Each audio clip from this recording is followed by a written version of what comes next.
Saudi Arabia appears to have flipped the script on both Iran and Trump, taking a surprising diplomatic and strategic turn that could reshape regional alliances and political narratives across the Middle East.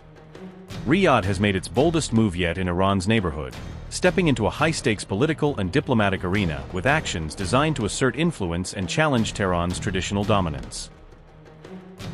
Many analysts are asking whether Saudi Arabia's recent engagement with Lebanon is a deliberate provocation, suggesting the move was calculated to send a clear message to regional actors and to test existing power balances.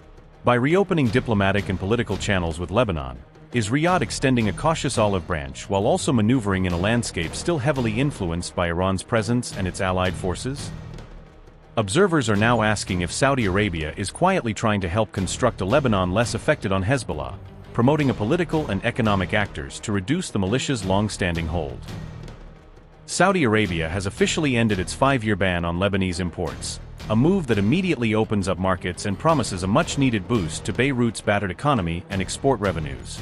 Riyadh's decision sends a clear signal of strong diplomatic and political support for Lebanon's current government, and it appears intended to encourage ongoing state reform efforts and institutional rebuilding. Saudi Foreign Minister Prince Faisal personally conveyed the Crown Prince's directive to Prime Minister Nawaf Salam, bringing a direct message from Riyadh to Beirut's highest office and underscoring the bilateral priority. The lifting of restrictions came after a formal joint request from President Aoun and Prime Minister of Lebanon is Nawaf Salam, reflecting a coordinated Lebanese appeal for normalization and economic relief. Riyadh publicly praised Lebanon's recent efforts to rebuild state institutions and strengthen governance, highlighting progress that Saudi officials said justified reopening ties and restoring normal trade relations.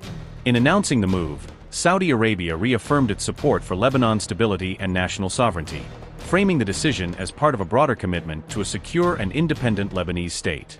Riyadh warned that Lebanon must not be allowed to become a platform for threats or aggression against neighboring states, stressing that renewed ties depend on respecting regional security and non-interference. The original import ban was imposed in 2021 amid growing concerns about Captagon drug smuggling linked to shipments that allegedly originated in or transited through Lebanon, prompting Riyadh to shut its markets to Lebanese goods. Saudi authorities previously seized an enormous shipment, reportedly 5 million Captagon pills concealed inside crates of pomegranates, an incident that became a pivotal justification for the trade restrictions. Following that discovery, Riyadh widened the restrictions to cover all Lebanese products, effectively cutting off the country's access to one of its most important regional markets and deepening Lebanon's economic woes. Bilateral tensions escalated further when a Lebanese minister publicly criticized Saudi actions in Yemen, prompting sharp diplomatic exchanges that compounded mistrust and delayed any early reconciliation. The decision to lift the ban marks a major thaw in Saudi-Lebanese relations, signaling a potential reset in ties that could unlock political, economic, and diplomatic cooperation across the region. The announcement comes amid a separate controversy after a report claimed the UAE had agreed to send between $10 billion and $20 billion to Iran, a development that has added complexity to Gulf diplomacy and regional alignments.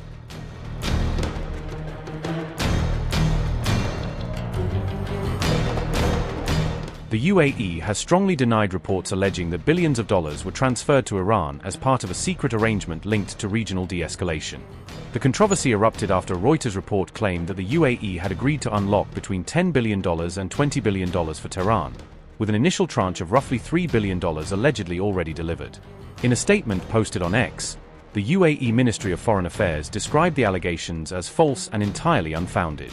The denial came after reports claimed that an initial $3 billion payment had already been delivered to Tehran under wider arrangement. According to those claims, Iran would halt missile and drone attacks against the UAE in exchange for financial and diplomatic concessions. The reported understanding was also said to include expanded intelligence cooperation and stronger economic ties between Abu Dhabi and Tehran. However, the UAE's Ministry of Foreign Affairs firmly rejected the reports, describing the allegations as false, baseless, and lacking any factual foundation. Abu Dhabi also stressed that no frozen Iranian assets had been released, transferred, or processed through the UAE, directly contradicting claims made in the report. The dispute has drawn renewed attention to the evolving relationship between Iran and several Gulf states as regional diplomacy accelerates. The development comes as Iran's foreign minister says any future agreement with Washington will depend on mutual respect, sanctions relief, and the implementation of a broader two-phase framework. In the current agreement, which is called a Memorandum of Understanding and is known as the Islamabad Memorandum, or has been named the Islamabad Memorandum. An end to the war is declared on all fronts, including Lebanon. I have said this many times. We have never forgotten Lebanon in this war, because Lebanon and Hezbollah, in any case, fought alongside the people of Iran in this war, and we will never abandon them. The ceasefire that was announced was also for all fronts, including Lebanon. Now, let us set aside the fact that the Zionist regime violated it many times, to which Hezbollah responded. Wherever necessary, we have responded. Regarding our specific Memorandum of Understanding, we are in a situation that, since the negotiations for the final agreement are set to begin after this memorandum for a period of 60 days, and since the nuclear discussions, which the Americans are most interested in, will be raised there, it is natural that if what is stated in the memorandum is not implemented, those negotiations will not progress either. We have this authority, and ultimately, we will not allow it. How could we negotiate for a final agreement while the Memorandum of Understanding has not been implemented? Therefore, there is also a guarantee here that the matters stated or to be stated and signed in the Memorandum of Understanding must be observed by the other party. Iran's blocked assets will also be released according to the Memorandum of Understanding that will be signed. Now, we call this both a Memorandum of Understanding and a letter of intent. It is a matter of translation that anyone might do. Based on this, our assets will also be released and none of our assets can stay blocked. A few scenarios are possible. The first scenario is that both sides are satisfied with the progress of the negotiations, so they decide to extend these 60 days. The agreement also foresees that these 60 days can be extended, meaning if at the end of the 60 days we see that the negotiations have progressed well, for example, and if we negotiate for another 10 days or a month, we might reach an agreement. Then both sides agree and extend it. It is possible that at the end of the 60 days, we reach the conclusion that there is no benefit and that it is not possible to reach an agreement. Well, it is natural that, so to speak, we will not have a final agreement. What will become of the agreements here?